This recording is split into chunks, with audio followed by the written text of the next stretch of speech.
नमस्कार मंडळी, श्री स्वामी समर्थ. 22 सप्टेंबरपासून शारदीय नवरात्रीला सुरुवात झालेली आहे आणि आज 26 सप्टेंबरला आलेली आहेत ललिता पंचमी. नवरात्रीच्या 5व्या माळेला म्हणजेच 5व्या दिवशी ललिता पंचमी ही साजरी केली जाते. वर्षातून एकदाच येणारी ही ललिता पंचमी अत्यंत महत्त्वाची आणि शुभ तिथी मानली जाते. या दिवशी व्रत केल्याने सर्व इच्छा मनोकामना पूर्ण होतात. मुलांच्या जीवनातील समस्या ह्या देखील नष्ट होतात.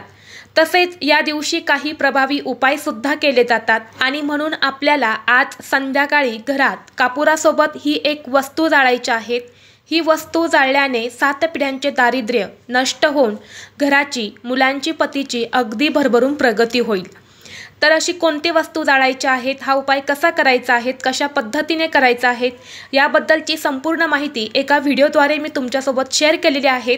तो व्हिडिओ पाहण्यासाठी या व्हिडिओच्या खाली जो चॅनलचा लोगो दिसत आहे तर त्या लोगो खाली एक छोटा त्रिकोण आहे. त्या त्रिकोणावरती तुम्ही क्लिक करा, म्हणजे संपूर्ण माहिती तुमच्यापर्यंत येईल, किंवा डायरेक्ट तुम्ही आपल्या चॅनलला व्हिजिट करून तो व्हिडिओ पाहू शकता. धन्यवाद.